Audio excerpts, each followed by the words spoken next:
Hello सभी को नमस्कार। मैं हूं विजेंद्र सिंह जानी और आप देख रहे हैं मेरा यूट्यूब चैनल जानी कोचिंग क्लासेस। आज अपन इस वीडियो लेक्चर में डिफरेंशियल इक्वेशन बुक का चैप्टर नंबर 6 जिसका नाम है linear differential equation with constant coefficient और उसकी एक्सरसाइज 6A के कुछ क्वेश्चंस डिस्कस करेंगे। तो देखिएगा क्वेश्चन नंबर 5 क्या कहता है। क्वेश्चन नंबर 5 में ऐसी लीनियर डिफरेंशियल इक्वेशन दे रखी है, तो जब कभी भी अपन को लीनियर डिफरेंशियल इक्वेशन दे रखी है तो उसको इससे कंपेयर करना होता है। इससे कंपेयर करेंगे F of D into Y is equal to Q से कंपेयर करना होगा। अब आप इससे कंपेयर करेंगे तो मुझे बताइएगा एफ ऑफ डी का रोल तो ये कर रहा है और क्यू का रोल कौन कर रहा है, जीरो कर रहा है। और जब क्यू इक्व टू जीरो होता है तब आपको इसका जनरल सॉल्यूशन दिया जाता है y equal to C F से। जब क्यू की वैल्यू जीरो होती है, यहां पर ध्यान देने वाली बात है, क्यू इक्व टू जीरो, तब इसका जो जनरल सॉल्यूशन कैसे दिया जाएगा, इसका जनरल सॉल्यूशन दिया जाएगा y is equal to C F से। और if q is not equal to zero हो, उस कंडीशन में जो डिफरेंशियल इक्वेशन दे रखी होती है उसका जनरल सॉल्यूशन दिया जाता है y is equal to C F plus P I से। ठीक है, इसका मतलब अभी अपन को जो है q इक्व टू जीरो दे रखा है, इसका मतलब केवल और केवल अपन को क्या निकालना पड़ेगा, सी एफ निकालना पड़ेगा। अब बात आती है कि सी एफ निकालने के लिए क्या करना होगा। सी एफ निकालने के लिए जो डिफरेंशियल इक्वेशन दे रखी है उसके लिए आपको ऑक्सिलरी इक्वेशन लिखनी है। और ऑक्सिलरी इक्वेशन जब कभी भी किसी डिफरेंशियल इक्वेशन की लिखनी होती है तो उसके अंदर ये जो एफ ऑफ डी है, ये जो एफ ऑफ डी है, इस एफ ऑफ डी में डी को एम से रिप्लेस कर देते हैं और उसको जीरो के इक्वल लिख देंगे। It means F of M is equal to zero करना होता है। किसके लिए, ऑक्सिलरी इक्वेशन के लिए। तो सबसे पहले आपको इसके क्या निकालनी है, ऑक्सिलरी इक्वेशन निकालेंगे। देखना यस, यहां से सॉल्व करना स्टार्ट करेंगे। तो इसकी ऑक्सिलरी इक्वेशन क्या हो जाएगी, इसकी ऑक्सिलरी इक्वेशन हो जाएगी, बताओ, डी की जगह एम से रिप्लेस करना होता है तो हो जाएगा M square plus M plus one और whole square into M minus two is equal to zero. बात क्लियर हो गई क्या।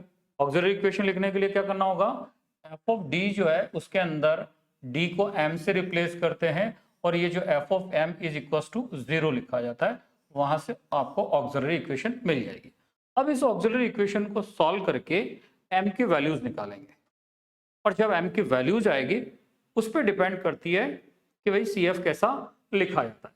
तो पहले अपन यहाँ पर इसको सॉल्व करके एम की वैल्यूज निकालेंगे। यहाँ पर एम की 5 वैल्यूज आएगी।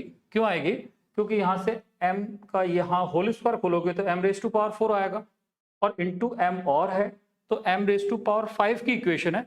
इसका मतलब एम के 5 वैल्यूज मिलने वाली। तो इसको सॉल्व करके वो 5 वैल्यूज कौन सी है वो निकालते हैं।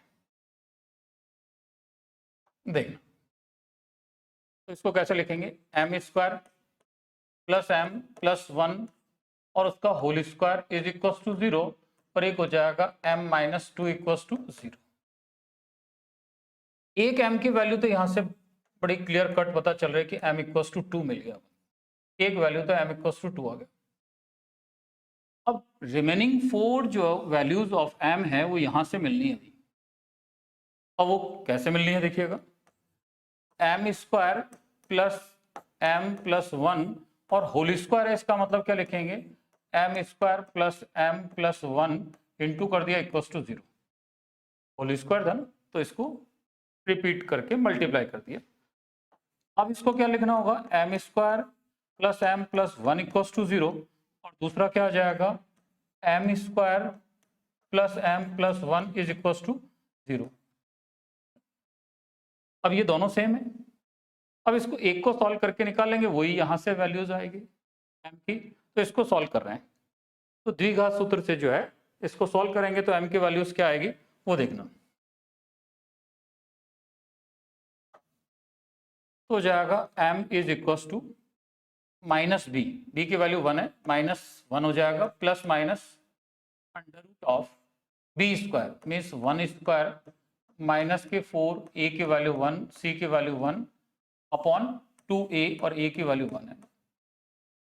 तब यहाँ से m is equal to -1 plus minus, और ये 1 माइनस के 4 हो गया, अपॉन में कितना 2 upon m is equal to -1 plus minus square root of -3 upon 2। ऐसा। अब आप देखिएगा, इसको सॉल्व करते हैं तो देखो,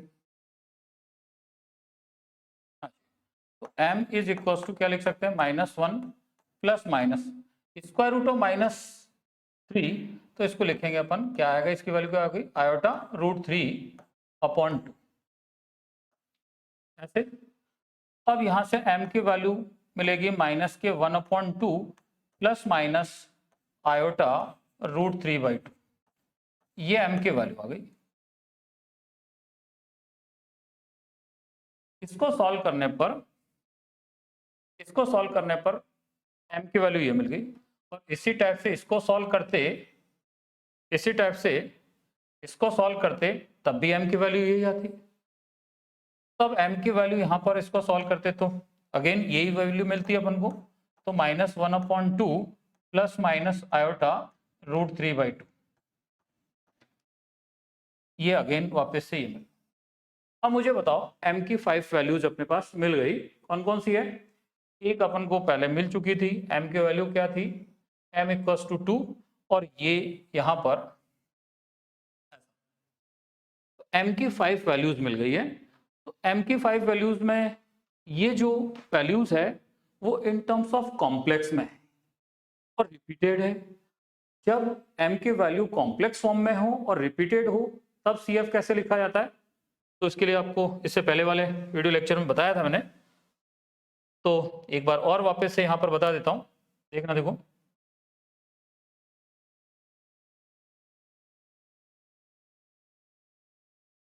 ध्यान दें, यदि m की value in terms of complex हो और रिपीटेड हो, मान लीजिएगा m is equal to plus minus iota, ये alpha plus minus iota beta, और दूसरी वैल्यू भी alpha plus minus iota beta है, उस कंडीशन में CF कैसे लिखा जाता है, उस कंडीशन में CF लिखा जाता है e⁻⁴ अल्फा एक्स, अल्फा जो है इसका रियल पार्ट है और बीटा जो है इसका इमेजिनरी पार्ट है, और C1 plus C2 into x into cos beta x, ये beta x, plus C3 plus C4 into x और इंटू साइन बीटा एक्स, ऐसे लिखी जाती है। मीन्स जब भी आपको कॉम्प्लेक्स फॉर्म में m की वैल्यू मिलती है, मीन्स ऑक्सिलरी इक्वेशन के जो रूट्स है वो कॉम्प्लेक्स फॉर्म में मिले और रिपीटेड मिले, तब ध्यान देना इस टाइप से लिखा जाता है CF। तो इसके अकॉर्डिंग जो है, इसको ध्यान में रखते हुए CF लिखवाइएगा। देखो क्या आएगा CF, तो ये इसका CF जो आएगा वो होगा e⁻⁴ अल्फा एक्स, अल्फा का रोल यहाँ पर माइनस के 1/2 कर रहा है, तो माइनस के 1/2x into C1 plus C2x cos beta x, beta का रोल कर रहा है √3/2, और इंटू में क्या हो जाएगा x, plus C3 plus C4x into sine beta x, beta का रोल कर रहा है √3/2, और ये हो जाएगा x। ऐसा, प्लस एक वैल्यू, ये तो इस कॉम्प्लेक्स के फॉर्म के हिसाब से, एक वैल्यू और है अपने पास, वो क्या है वैल्यू, देखिएगा, एक वैल्यू m की वैल्यू अपने पास 2 है, और जब ये इसके अकॉर्डिंग और लिखेंगे इसका आगे CF, तब क्या हो जाएगा, इसका CF लिखेंगे तो C4 तक यहाँ पर लिख चुके हैं आर्बिट्री कांस्टेंट, तो अगला आएगा C5 e⁻²2x। ऐसा, Therefore इट्स जनरल सॉल्यूशन, जब CF हो गया, जब अपन ने इसका CF लिख दिया, तो इसका जनरल सॉल्यूशन क्या लिखा जाएगा, y equals to CF। PA की जरूरत नहीं है, क्यों नहीं है, क्योंकि Q की वैल्यू यहाँ पर 0 है। Therefore its general solution is given by y equals to C F, और ये जो सी एफ की वैल्यू है, ये अपन को जो सी एफ की वैल्यू है इसको आप यहाँ पर लिख दीजिएगा। क्या हो जाएगा, सी एफ की वैल्यू लिखेंगे तो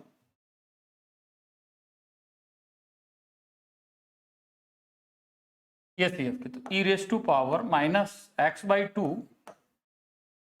इंटू सी वन प्लस के C two x into cos root three by two x plus C three plus C four into x और sine root three by two into x plus C five e raise to power two x. ये इसका final solution हो गया, ये final answer आ गया। बात को समझ में आ गई होगी। क्वेश्चन नंबर 6 देखिएगा। क्वेश्चन नंबर 6 ये कह रहा है, ऐसा लीनियर डिफरेंशियल इक्वेशन दे रखी है, यहाँ पर भी Q की जो वैल्यू है, जो Q की वैल्यू है वो 0 है, और ये यहाँ से यहाँ तक क्या है, फ्री हो गए। तो यहाँ पर भी जनरल सॉल्यूशन क्या हो जाएगा, y equals to C F, और सी एफ लिखने के लिए आपको क्या निकालना होगा, ऑक्सिलरी इक्वेशन लिखनी होती है, और ऑक्सिलरी इक्वेशन लिख के उसको सॉल्व करके m की वैल्यू निकालेंगे।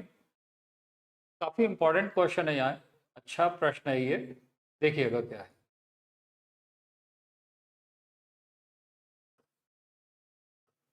ऑक्सिलरी इक्वेशन लिखते हैं, देखो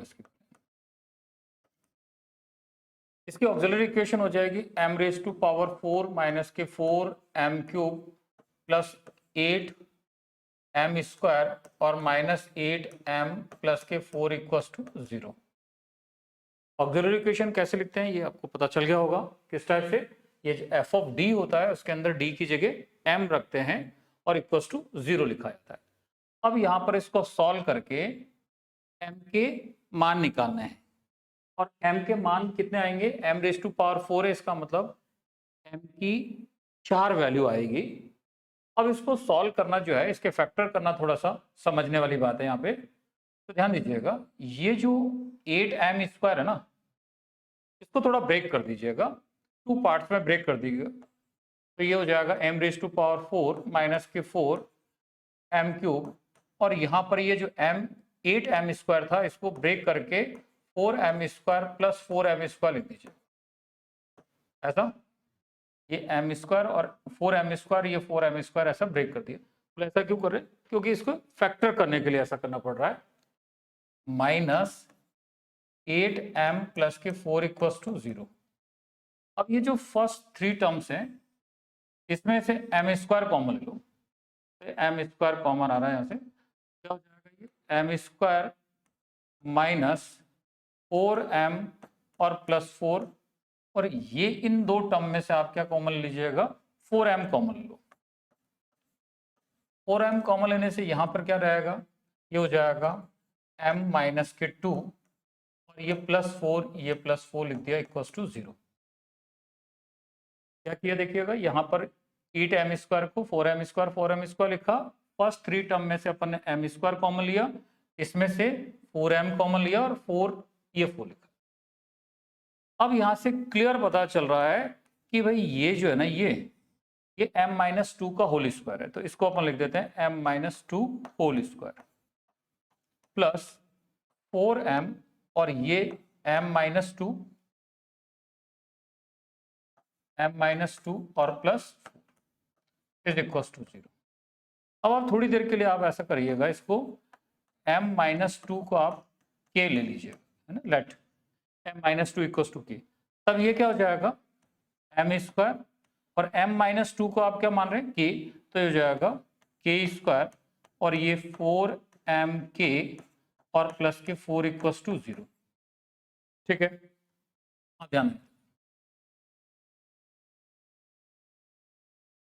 अब यहाँ पर ये जो है ना, ये पूरा कंप्लीट, ये mk प्लस 2 का होल स्क्वायर बन रहा है, mk प्लस 2 का क्या बन रहा है, होल स्क्वायर बन रहा है, इज इक्वल्स टू 0।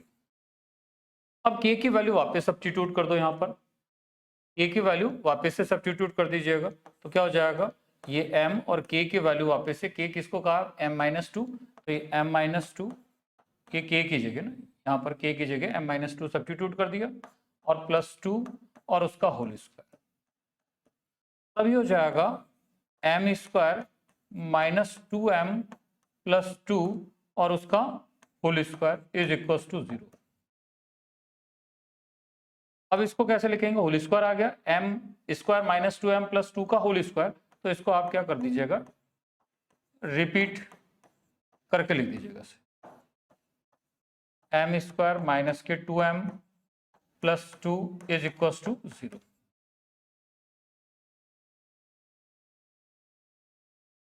अब क्या करना है, इसको इक्वल टू 0 लिखेंगे, इसको इक्वल टू 0 लिखेंगे, तो ये हो जाएगा m² - 2m + 2 is equal to 0, और दूसरा भी क्या आ जाएगा, m² - 2m + 2 इक्वल टू 0, ऐसा। अब इसको सॉल्व करके m की वैल्यू निकाल लो, वही यहां से मिलने वाली है, तो द्विघात सूत्र से इसकी m की वैल्यू निकालेंगे, तो देखिएगा यहाँ पर सॉल्व करेंगे तो m equal to -b, means minus और b का रोल कर रहा है -2 ± √b² मीन्स -2 का होल स्क्वायर -4, a की वैल्यू 1 है और c की वैल्यू +2/2a और a की वैल्यू 1 है, तो m की वैल्यू क्या आएगी, 2 ± √ ये 4 और माइनस कितना हो जाएगा, ये 8/2, तो हो जाएगा m इज इक्वल टू 2 ± √(-4/2), तो m इज इक्वल टू 2 ± ये क्या हो जाएगा, √(-4) है तो इसको क्या करेंगे, आयोटा 2 हो जाएगा, इसको अपॉन में 2, देखिएगा, तो m की वैल्यू क्या आ जाएगी, 1 ± आयोटा, और इसको सॉल्व करेंगे यहां से, ये जो था इसको सॉल्व करेंगे तब भी यही आएगा, m की वैल्यूज यहां से भी m की वैल्यूज यही मिलने वाली है, 1 ± आयोटा, तो यहां पर m की जो वैल्यू आई है वो इन टर्म्स ऑफ कॉम्प्लेक्स है, लेकिन वो भी रिपीटेड है, और जब कॉम्प्लेक्स फॉर्म में हो और रिपीटेड हो तब आपको CF लिखना बताया था, तो यहाँ CF कैसे लिखा जाएगा, देखना, देखो,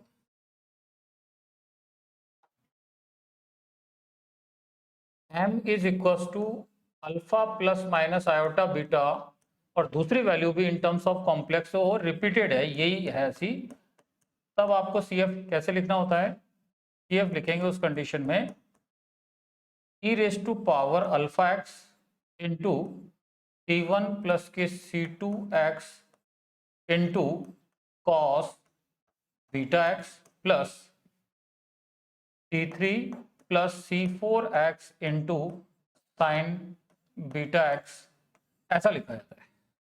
इसको ध्यान में रखते हुए CF लिखवाइएगा। अब बताओ, यहाँ पर अल्फा ये वैल्यू जो है वही यहाँ आ रही है, रिपीटेड है, कॉम्प्लेक्स फॉर्म में, अल्फा का रोल 1 कर रहा है और बीटा का रोल भी 1 कर रहा है, आयोटा का जो मल्टीपल होता है वो बीटा है, तो यहाँ पर आयोटा ही है, इसका मतलब आयोटा का मल्टीपल 1 है। तब इसको ध्यान में रखते हुए CF क्या हो जाएगा, इसका CF हो जाएगा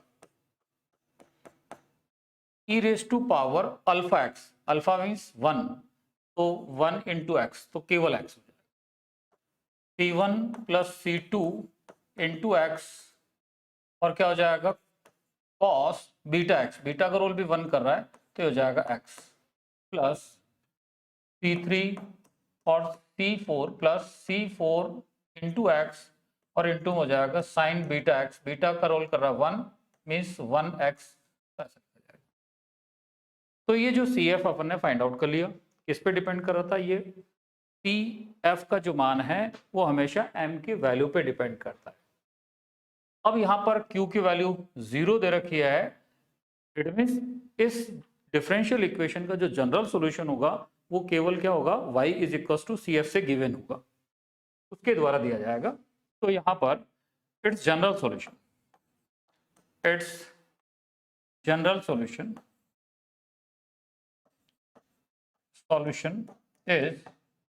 y is equal to CF,